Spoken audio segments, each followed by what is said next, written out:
Greetings, friends. Welcome back to the Eldritch Grimoire. Having moved through the preface and the introduction in the first two episodes, today's podcast constitutes the first actual chapter in this work.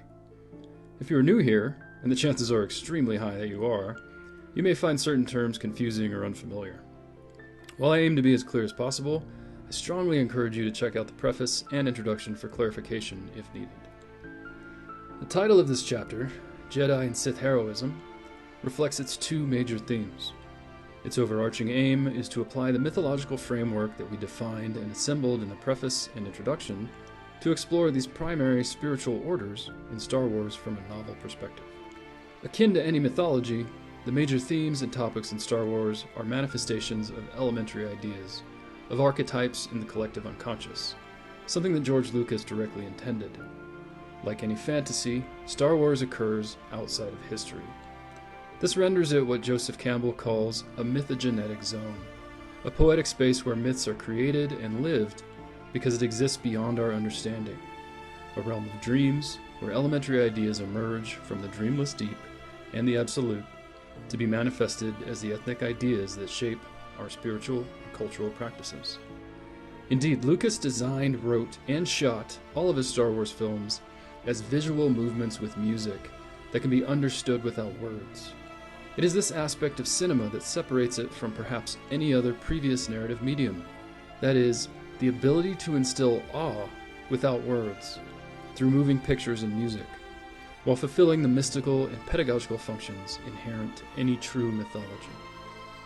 Star Wars under Lucas, and certainly under Jon Favreau and Dave Filoni, therefore constitutes Joseph Campbell's notion of creative mythology, as defined in the preface.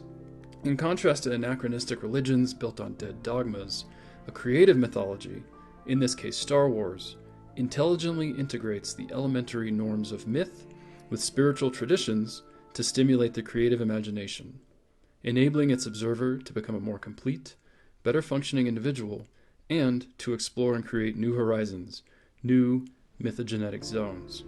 Other cinematic incarnations of creative mythology followed the release of the first Star Wars in 1977, many of which we will explore in future chapters, but very few, perhaps even none, preceded it. The most salient question to open this chapter, then, is, what is the Force? According to Lucas, the Force represents the common denominator of all religions, that is, the Absolute, Brahman, or the Tao. Moreover, akin to these ancient concepts of the divine, the Force has two sides. It is not a malevolent or benevolent thing. Thus, the Force comprises light and dark, dharma and adharma, order and chaos, growth and decline, life and death. The light side and dark side are at once eternal and inseparable, and their interaction creates structures and maintains the universe. Akin to similar conceptions of the Absolute, the light and the dark sides are neither good nor evil, they simply are. Also similar to the concept of Brahman, the Force functions across both transcendental and material levels. On the transcendental level, the cosmic force at once gives rise to, surrounds, and constitutes all things. It is absolute consciousness, the unity to which all energy and consciousness will eventually return. On the physical or material level, the cosmic force is manifested as the living force, which is constantly generated by all living beings. The living force mirrors the concept of Atman, which we can roughly describe as individual consciousness, the energy, the self, that animates our disparate cells into a living, conscious being. As discussed in the introduction, modern physics is increasingly demonstrating that all matter is a temporary state of the collective energy that pervades the entire universe, a kind of universal consciousness. For millennia, Indian and other pre- and non-Christian traditions have been stating as much in their mythologies, opening paths for individual consciousness to approach this absolute, this Brahman, this cosmic force. In any case, at the most basic cellular level that we are aware of, mitochondria, organelles within our cells, are the engines of procreation. Their energy alone enables cell division, growth, and evolution. They manufacture the eternal return within us trillions of times on a daily basis, while we remain blissfully unaware of this.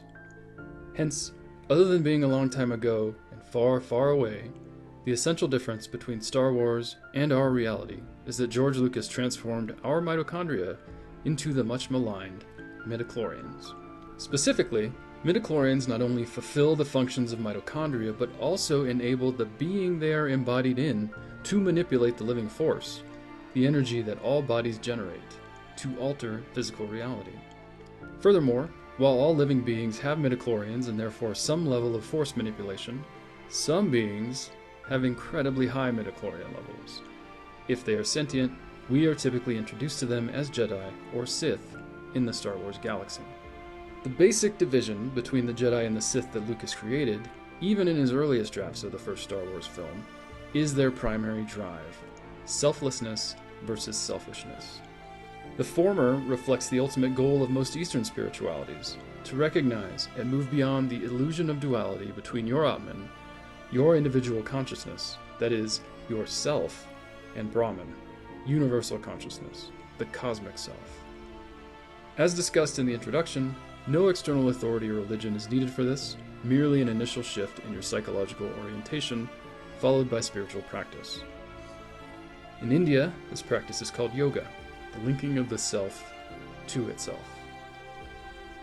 In Star Wars, this constitutes the basis for the founding of the Jedi Order, practicing absolute selflessness, surrendering to the living force to become one with the cosmic force. Such surrender and selflessness ensure that the Jedi manipulate the Force only in service to others for the benefit of all life, preserving the galaxy and maintaining the natural order, the natural balance of the light and dark sides of the Force. Hence, Jedi must avoid, or at worst overcome, attachments to others and things at all costs. Such attachments imply selfishness, which obviously inhibits surrendering fully to the Force. All of this is distilled in the Jedi Code.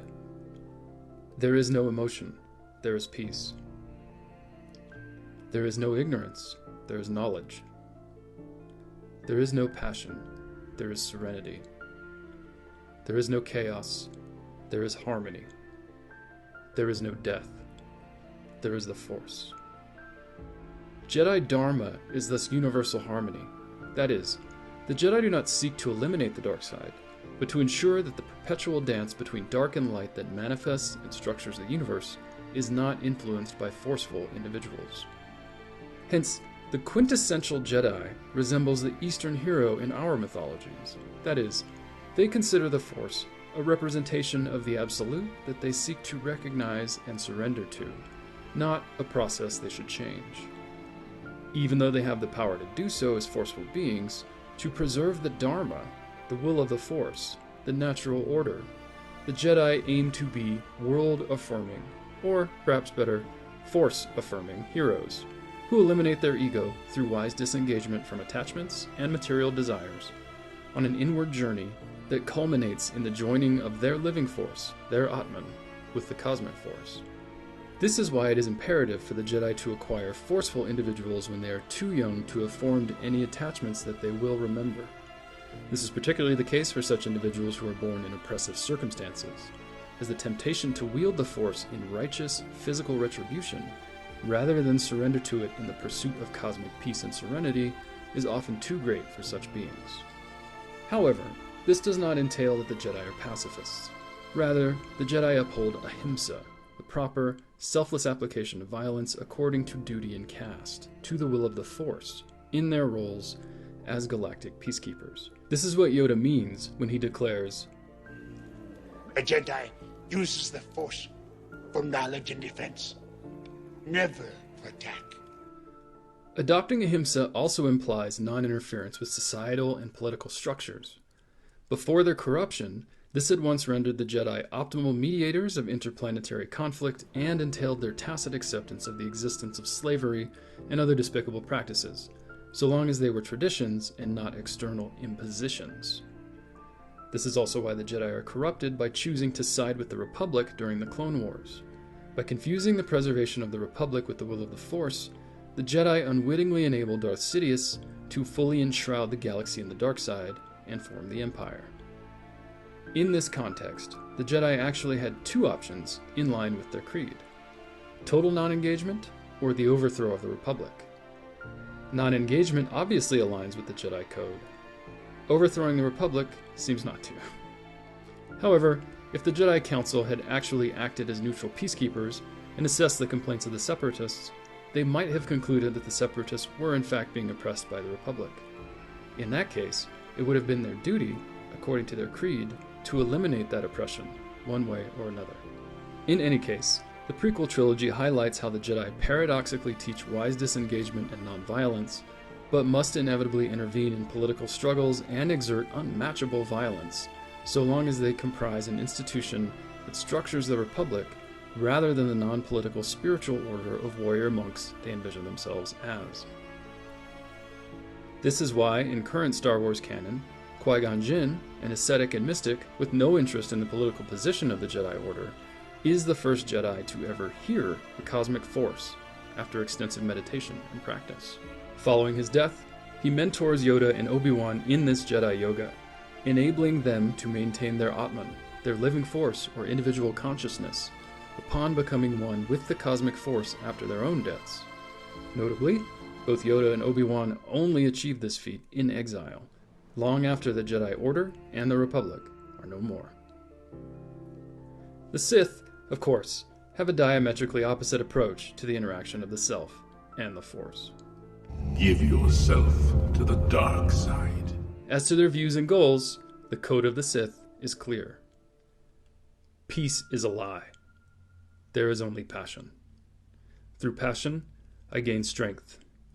Through strength, I gain power. Through power, I gain victory. Through victory, my chains are broken. The Force shall free me. As this code suggests, in contrast to the Jedi's Force-affirming and thus Eastern perspective, wielding the dark side of the Force represents the Western ego's pursuit of excellence without any ethical responsibility. In fact, the dark side provides forceful beings with so much power that its prolonged use entails that their only moral responsibility becomes continually increasing their own power. That is, the Sith Code implies that since peace is a lie, conflict is the only truth, reflecting the view that the light and dark sides of the Force are engaged in an eternal and chaotic struggle for dominance. From this perspective, the nature of cosmic dharma, of the will of the Force, is unending war for dominance. Hence, selfishness and violence are natural in any individual's pursuit of victory. Putting the code differently, passion leads to attachments. The fear of losing these attachments drives the need to protect them, and the suffering, rage, guilt, and hatred that follow their loss.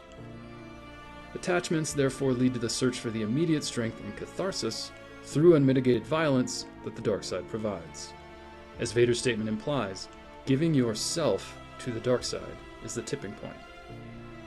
Specifically, while the Jedi surrender to the Force to join their consciousness with the living Force, the Sith physically consume and are physically consumed by the dark side to embody this negative aspect of the living Force. Hence the Sith are at once the parasites, the hosts, and the vessels of the dark side. Remember, the dark side is a feedback loop of rage and hatred. It is the cosmic dragon confronted by the Western ego, the abyss that devours your rage and hatred, making you stronger as it becomes stronger, and in turn feeds your rage and hatred. This is why the dark side feels cold and oppressive for the Jedi. They seek and find serenity and harmony, spiritual healing within the Force, but the dark side is the opposite of all of these. Considered from the Indian perspective, since the dark side eliminates the duality between your physical body and the transcendental absolute, the Force, physically, not spiritually, it is anti-nature. It is literally adharma, which results in a perverted form of enlightenment. Similarly, places strong in the dark side are thus permanent wounds or scars on reality, windows into the dreamless deep, paths to the cosmic force that ironically allow Jedi to enter this realm and perceive or even overcome the temptations of the dark side. The cave on Dagobah mentioned in the introduction is one of these. So too is the planet Cetos in the recent Ahsoka series. In effect, when you give yourself to the dark side, its power leads to victory over your limitations and the void, because instead of defeating the eternal serpent, the Force, or nature in its chaotic aspect, you become it. Accordingly, the Sith achieve in life what the Jedi seek beyond life, joining with the Force through the elimination of all attachments. Reflecting the dual nature of the Force, the Sith attain this through the dominance of their ego via their selfishness. In contrast, the main goal of the Jedi is the total elimination of their ego via selflessness. Ironically, the chains you break on the path of the dark side include the attachments that led you to the dark side in the first place. Becoming the serpent causes you to transcend all of your personal attachments and guilt, because all that matters is the ultimate victory of your own ego. Mercy, compassion, and loyalty all become meaningless because they are only impediments to power once your chains are broken. This brings us back to the origins of this power, to the midichlorians and their relation to the term Darth. First, instead of working in symbiosis with their midichlorians and harmonizing with the Force like the Jedi, true Sith completely dominate their midichlorians, devouring the dark side and wielding it like a weapon. This immediately results in their yellow eyes, which reflect the total domination of the will over the body, of one's ego over one's midichlorians, ironically and gradually destroying a true Sith's physical body. Eventually, this feedback loop allows the dark side, the Ouroboros, to devour its users. While the Sith inevitably become stronger in the Force over time, as their ability to command and wield the dark side grows, their bodies become increasingly incapable of channeling that energy. Hence, under the rule of two, the apprentice will inevitably defeat the master. Notably, the dark side can only destroy. While the Sith can use it to literally feed on the fear of others, they cannot heal their own body with it, only corrupt and erode it. With enough power and rage, however, a dark side wielder can survive almost anything, outlasting injuries that most people would succumb to by dominating and commanding their midichlorians to keep them alive at all costs. In the Old Republic, Darth was a name representing the final transformation into a Sith, not a title. That is, a true Sith, a Darth, had achieved permanent physical unity with the transcendental or absolute, with the Dragon of Chaos. Powerful Sith in the Old Republic were thus orders of magnitude stronger than even the most forceful Jedi, yet their endless pursuit of power inevitably resulted in the death of the strongest Sith at the hands of groups of weaker Sith. That is, until Darth Bane established the rule of two, which merits a future episode all on its own. In any case, given the term's origins, other than Sidious, every Darth we encounter, from the prequels to the original trilogy before Darth Vader, is not a true Sith. Although his legends and canon origins differ somewhat, in both cases Palpatine made Maul the satanic hammer he needed during the initial stages of his overthrow of the Republic. In The Phantom Menace, no Jedi are fully cognizant of what Sith actually are, and no living Jedi, even Yoda, have actually fought or even engaged with a living Sith. In Episode 1, Darth Maul thus embodies the galaxy's vague memories of the Sith as cosmic boogeymen, demons incarnate. Nevertheless, Maul's connection to the dark side was imposed upon him by both his Dathomirian origins and Sidious himself. His yellow eyes indicate his full control over his midichlorians, but his lack of anything beyond limited force abilities and his defeat at the hands of the inexperienced Padawan Obi-Wan demonstrate that Palpatine designating him as Darth Maul was a reward for loyalty, not a reflection of ability. In James Luceno's, now non-canon, Darth Plagueis novel, Palpatine even states outright that he allowed Maul to believe he was more skilled than he actually was, deeming him more a pet or a hammer than an actual apprentice. Sadly, this entails that Maul is fully aware that he is utterly doomed in his duel with Palpatine on Mandalore, as well as in his attempted revenge against Obi-Wan on Tatooine. In this respect, Maul has become a beloved figure in fandom because time and again he exhibits cosmic valor, defined in the introduction as the heroic stand of the individual ego against the inevitability of his or her inevitable, transcendental obliteration. Darth Tyrannus, on the other hand, is merely a Dark Jedi, not a true Sith. While Dark Jedi can be incredibly powerful, they only wield the dark side, they do not embody it. This allows Dooku to use Force Lightning without channeling it and destroying his body in the process. Thus Yoda is able to reflect Dooku's lightning, but is ultimately defeated by Palpatine's. In short, dark Jedi have fallen to the dark side, but they are not Sith because they either resist or are simply not ready to give themselves fully to the dark side, only exhibiting yellow eyes in extreme circumstances. They are thus unable to fully embody the corrosive but incredibly powerful dark side of the living Force, merely wielding it for their own ends. Following Episode 2, Anakin is another dark Jedi. He fell to the dark side when his mother died, but he did not become a full Sith until well after Episode 3, as brilliantly detailed in James Luceno's, also now non-canon, Dark Lord, The Rise of Darth Vader.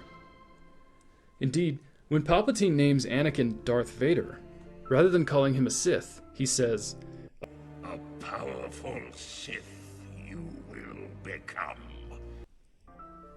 Killing the younglings and other Jedi in the temple therefore constitutes an important step on Anakin's path towards becoming a true Sith, not the result of it. Arguably, it's even unclear if Anakin actually wants to kill Obi-Wan on Mustafar. We watch yellow-eyed Anakin gleefully annihilate all of the Separatist leadership, but he remains merely a dark Jedi throughout his duel with Obi. Hence Anakin loses to Obi-Wan because Obi is the perfect Jedi on Mustafar, brilliantly performing Lightsaber Form 3, Surisu, exhibiting perfect defense while allowing Anakin to exhaust himself. Not yet a true Sith, Anakin is simply wielding his saber with dark intent, not channeling the dark side, let alone dominating all of his midichlorians. As we learned in the Mortis arc of the Clone Wars, Anakin's forcefulness is unparalleled, even by actual avatars of the Force. Nevertheless, on Mustafar, as the perfect Jedi, Obi-Wan not only surrenders to the Force fully, thereby anticipating all of Anakin's strikes, but even briefly overcomes his attachment to Anakin, dismembering, emasculating, and utterly defeating him. In embodying the Jedi, however, Obi is also unable to kill Anakin, because the Jedi Code entails he must preserve life, even one as pathetic as what remains of his Padawan, friend, and brother. From a mythological perspective, then, we can consider both the Jedi and the Sith respective embodiments of Eastern and Western heroism. The Jedi seem to be the protagonists. Indeed, George Lucas defined them as such. However, myths are poems. They are art whose meaning is defined and redefined by their observers and interpreters over time. In The Fall of the Jedi, we thus observe the dangers of rigid dogma and institutionalization, when ethnic ideas and the sociological function of myth supersede the primary mystical function of elementary, selfless spirituality. Conversely, in The Rise of the Sith, we observe that the brutal pursuit of selfish power, the dominance of the ego without virtue, no matter how ethical its origins, inevitably destroys everything until all that remains is that power and its endless pursuit. And, at the end of this perversion of myth's mystical function, lies only a decrepit puppet of the dark side and the burnt remains of a virgins in the Force, silently staring into the abyss. This concludes Chapter 1 of the Eldritch Grimoire. Good journey, my friends.